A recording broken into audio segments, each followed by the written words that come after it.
Good morning, Super Readers! Thank you for joining us in our Valley PBS classroom. My name is Mrs. Nix. I'm Mrs. Hammock. And this is a place where we come to learn, practice, and grow our brains to become even stronger readers, writers, and thinkers. So let's get started by warming up our brains with some ear training called Daily Phonemic Awareness. All right, I'm almost having a hard time handing these over to you because something has kind of happened in our classroom today. I don't know what happened, but I really like this sparkly green thingy. It's kind of fun. All right. We'll have to keep our eyes open and see if we can spot any of those other things. But right now, instead of our eyes, what I want us to focus on are our ears. Okay, so phonemic awareness is talking about training our ears to hear the sounds in words. And so today, hey, we got some green. Our dots are green. Our dots what are happened? green. I don't know. Something is definitely happening here in our classroom today. All right. But we're going to put up some dots so that we can identify each of the phonemes or sounds in a word. But today we're going to be a little tricky, and I'm going to take away or delete one of the sounds and create a whole new word. You ready to try it? Sounds fun. Okay, so let's start with the first word. Our first one's going to be turn. Turn. Okay. What sounds do we hear? Turn. Turn. What if I take away the t? Now what do I have left? Earn. Nicely done. Okay, let's try another one. How about spark? Ooh. What sounds do we hear in the word spark? Arc. Spark. What if I take away the what do I have left? Arc. Park. Park. Nicely done. I like this game. Okay, one more. How about the word twirl? Ooh, that's a fun word. Twirl, like we're going to twirl around. All right, what sounds do we hear in twirl? Twirl.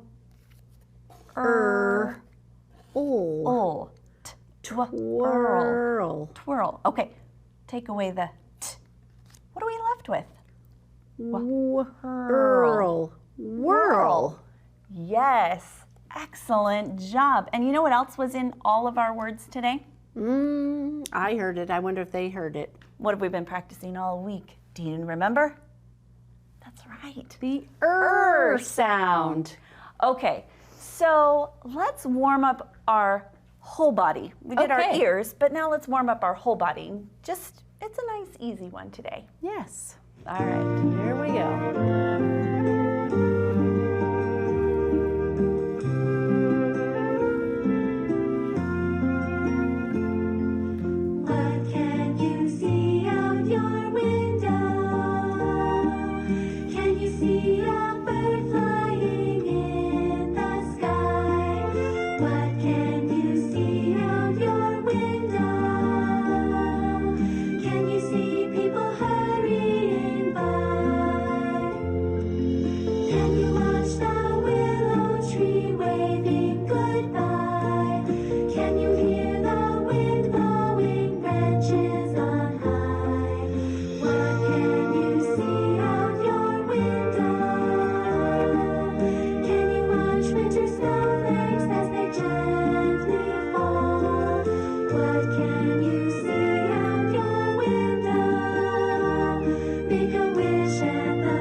Out my window today? Tell me. A leprechaun. Of course. Because it's St. Patrick's Day. Oh, that's right. I hope you're wearing green. Absolutely. Otherwise, we get to do a little... We don't do that, though. No, just for fun. All right, let's take a little walk over to our word work and get some more practice in on our sound for this week. Okay, well, I'll see you in just a few. Okay, here we go. Oh! Hey! Somebody's been walking on my word work wall. Those are awfully small feet. I wonder who, oh, maybe it was Tina. I'll have to ask her. Hey, Tina. Yes, Mrs. Hammock? Are these your feet prints on my word work wall? Well, no, look, Mrs. Hammock, my feet are way too tiny for those yours ones. Are much tinier than that. That's not me. Huh. Well, that is a mystery. That is very tricky. It is tricky. We're going to have to keep our eyes open and see if we notice anything else that's strange going on around here. Will you help me practice some more with our shirt card? Oh, yeah, that sounds great. Great. So all week long, we've been practicing the sound and the 4 ways that you can spell that sound. We have ER says IR says UR says and OR says So I thought we should start with blending some words using each of those spelling patterns. What do you think? That sounds like a really good plan. Okay, so let's start with the first one. I have the ER, and it starts with a V, and that sound is verb.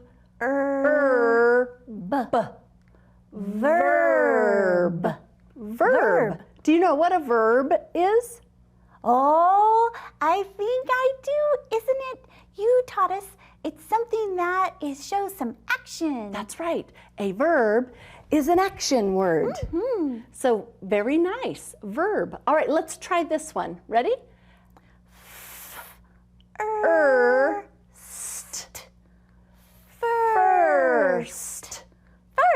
First. Oh, yes, like I'm in first grade. Yes, exactly right. Good job. All right, let's try this one.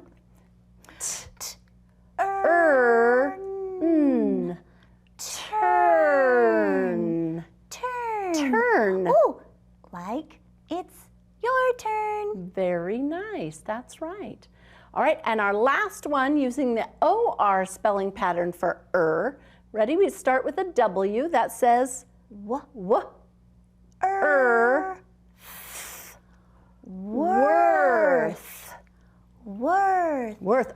I wonder what a pot of gold would be worth. Oh, I bet it's worth a lot. I bet it is too. All right, since it is Thursday, I thought we really should have used our UR for today for Thursday, because that's spelled with a UR, but I wasn't thinking like that when I put our words together. So today we're actually going to use the IR says for the words that we build today. Are you ready to help me? Oh yeah, let's do it. Okay, now I did throw in something tricky just to kind of stretch your brain, because your brain is kind of like a muscle, and the more challenges you give it, the stronger it gets. And so I always want to make sure I throw in a little bit of a challenge to help you stretch and grow that beautiful brain. So you ready to try it? Okay. My Okay. brain is ready. Excellent. Our first word is not too hard. I'd like you to help me build the word bird. Bird. We read a story about a bird this week. Okay, I got this one. This is easy. Okay, we got B. Yes. And then you help me because the is IR. Yep. And D is a D. Very nice. Bird. Excellent job. All right, so I'm going to scoot this one down. And let's see if we can write third. Ooh, Third. Ooh, we need a... Oh, you know what? I'll scoot this back to the middle. That way we can still see it. There we go. Oh, okay. So we've got, which is TH. And you said we're doing IR today, so T-H-I-R-D. Good. So could I do this? Oh, you're so tricky, Mrs. Hammock. Yep. Because bird and third, they both say erd. Very nice. All right, so now we're going to change it a little bit. What if I want third and I want to change it to say thirst? Ooh, thirst. Ooh. Okay, wait, hang on just a second. We're not changing the beginning sound. That's that true. Stays the same. Oh, okay, so we don't need that D, but we could put a Don't need a D. S. Yes. First. Oh, S-T. Very nice. Good job. Thirst. Yeah. Thirst. Great job. All right, here's your challenge. You ready? Uh-oh, okay. We're going to reach back into our brains and think about all that we've learned and hope. Oh, yep, I do. Okay. I would like to know if you could help me change thirst to thirsty. Oh, okay, all right, okay. Let's think. Thirsty. Well, okay, I don't want to put an E because if I just put an E, that's like a bossy E. So right. Nope, That doesn't go there. No, that's not going to be it. But there was another letter that sometimes was a vowel and oh, I think I remember. Okay. I think I remember. What do you remember? A Y. You are right. Woohoo! The Y is acting as a vowel. It says the E sound, and in this word it says thirst. Thirsty. Oh, all that work has made me thirsty. Great job. I knew your brain was strong and you can do hard things. I love it. I think that's our biggest word we've built, Mrs. Hammock. Look how many letters are in that word. I know. There are a lot of letters. That is excellent. I'm going to let you go, and maybe you can go get something to help you with your thirst. And I'm going to read this sentence with our super readers at home. Okay, I'll see you. Okay. All right, super readers, here is our sentence for today. The shirt had a big bird on the front. How'd you do? Great. All right. Well, let's go over and check with Mrs. Nix. I bet she has some high frequency words that we can practice today. Absolutely. Thank you so much, Mrs. Hammock. And I have to say, I'm seeing some stuff around here that's a little bit tricky. Man, wow. Help me out today. We've got those high frequency words. There's 6 of them. We've been practicing them all week. Read them with me. Here we go. Through, pour, full, great, climb, another. All right. Today we're going to work on this word here, and the word is pour. So spell it with me. P-O-O-R. Pour. All right. Let's see how we can use it in today's sentence. The poor leprechaun lost his gold. Do you suppose that's why he's been looking around here? Think he might be looking for his gold? That'd be kind of funny, huh? All right, so I do have a little bit of a game, and I might need a friend to come along and help us out just a little bit.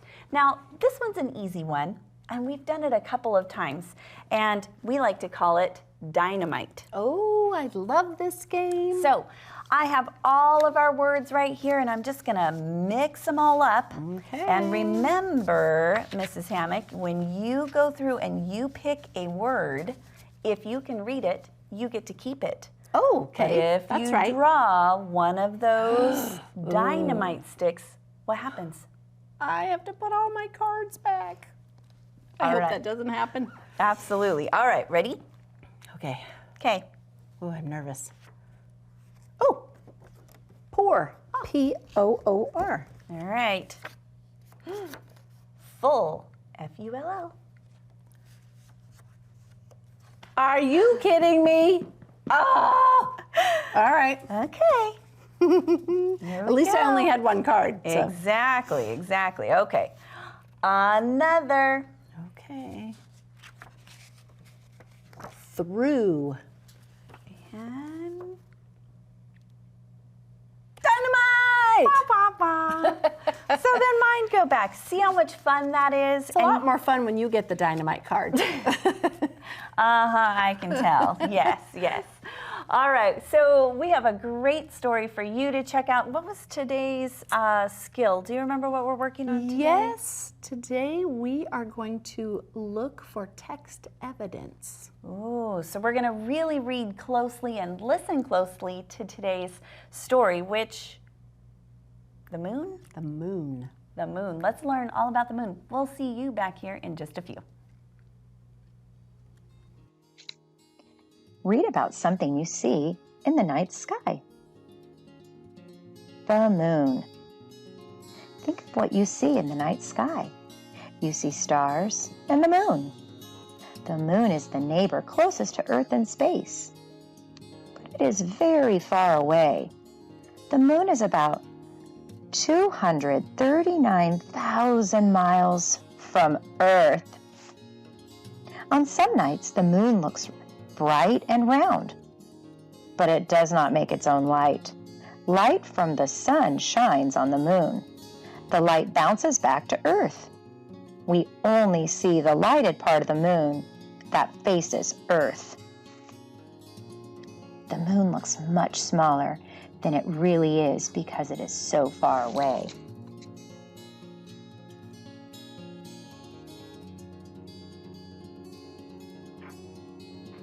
Why doesn't the moon look round every night? The moon moves in a circle around the Earth. As it circles, part of the moon faces the Earth. We see the part of the moon that is lighted. That's why the moon seems to change shape. The moon looks different every day of the month.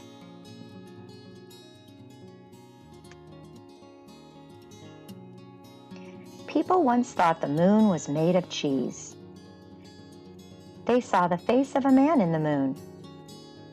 Then telescopes helped us see the moon better. The telescope showed hills and flat places. They showed craters or big holes too. Then, in 1961, astronauts went into space. In 1969, other astronauts walked on the moon. They got a real close-up look. Nothing grows on the moon. It is very rocky. Astronauts brought back moon rocks for us to see. Maybe one day you will go to the moon too. We can see the moon better with a telescope. Astronauts went into space and looked on the moon. Isn't the moon amazing? I know. Did you know all of those things about the moon already? I didn't. So today, we're going to use some of the text, and we're going to have a few jobs to do using the text and going back to it and doing some close reading. Now, close reading is when you go back and you read very closely. You don't have to read the whole thing over again, but you might read a section of the story or text again, and we read it closely looking for details. So let's see what we might be reading for today. Our paper says, reread and use the prompts to take notes in the text. Underline 2 things that people used to think about the moon. All right, I want you to hold that into your great big strong brain, and we're going to go over here to the text and read. Be thinking about what those 2 things were that people used to think about the moon. The moon. People once thought the moon was made of cheese. They saw the face of a man in the moon. Did you hear it? I heard it too. People once thought, here's our key word, they thought, because we were looking for what they think, that the moon was made of cheese. Oh, it said underline, so I'm going to underline it. The moon was made of cheese. And they thought they saw a face of a man in the moon. Wow, have you ever looked at the moon that closely to see if you can see a man's face? It's in there. Let's see what else we need to do. What helped people see the moon better? Circle the word. Put a star next to it in the photograph. Okay, are you ready? Let's read our next section here. Then, telescopes helped us see the moon better. The telescopes showed hills and flat places. They showed craters or big holes too. Did you hear what that word was? What helped us see the moon better? That's right, telescopes. So it said to circle the word and then to put a star in the photograph. So let's look at our photograph. Do you see a telescope? I do, yeah. See, look right here. It looks like a tube that he's looking through to look at the moon. That's awesome. All right, write 3 things people could see on the moon with telescopes. Okay, so let's go back to the text. We don't have to try and remember. We can go right to our text because the answers are right there. So let's see. The telescopes showed hills and flat places and craters. Do you remember what a crater is? Well, look right here, it tells us a big hole. Isn't that awesome? Yeah, so that is super great. So here we would write hills, flat places, see if I can make it fit, and craters. Let's use that word, craters. Awesome. So that's how we do close reading, when we go back to a text to find some details that might help us answer some questions. And it helps us to understand and know a little bit more when we read something a second time. It helps us to be really good readers. So today, we're going to look at some writing. We probably won't have time to finish, but we're going to organize and revise some writing. So first we have to figure out what our topic is. So I'm going to read this and I want you to think. I like to look at the night sky with my dad. There is a lot to see in the sky. There are stars in the sky. What did this paragraph talk about the most? Did you hear it? Yeah, that's right, the sky. Now, did you hear a describing word at all? Let's see. Remember, a describing word tells us a little more details about a noun. I like to look at the night sky. Oh, look, it's an unusual describing word, but it's telling us what kind of sky the person likes to look at. They like to look at a night sky. And then we can add some describing words to it. I like to look at the dark night sky. And we could continue to add more to make our paragraph more interesting and have more details. Let's go check our friends and see what book they're reading today, and maybe it's one we want to read. Hi, boys and girls. This is Mrs. Vang, and I have a book I want to share with you guys. This is a book called Alexander and the Terrible, Horrible, No Good, Very Bad Day. Now, in this book, Alexander starts off his day with a horrible, terrible, very bad day by having gum in his mouth and gum all over his hair. And would you guess it? Do you think he's going to have a horrible day? He does. Things are just not looking up for Alexander. Oh man, what is he going to do? Have you ever had those kind of days before, boys and girls, where you're just having a horrible, terrible, very bad day? What would you do? Do you think you'll go to Australia? Do you think that Alexander will? I don't know if you want to read all about Alexander and his terrible, horrible, no good, very bad day. Make sure you ask your librarian at your school library to see if they have this book that you can check out, or you can check it out on Sora. I hope you guys enjoy reading this book. I'll see you next time. Bye. Hey, that was Mrs. Bang again. That was great. What are you doing? What? Oh! Oh! Wow! Look at all of those gold coins. Wow! Did you do that? No? There's been some strange things going on. I'm telling you, it's been one of those tricky days. But you know what? Scooter, I have a great joke. I looked all over for this one. Are you ready? Okay. Okay. Why do frogs like St. Patrick's Day? Because they're always green. Oh my goodness. Oh my goodness. We are so excited that you joined us today at Valley PBS, and we look forward to seeing you tomorrow. I hope you find a pot of gold. Yes. Have a good one.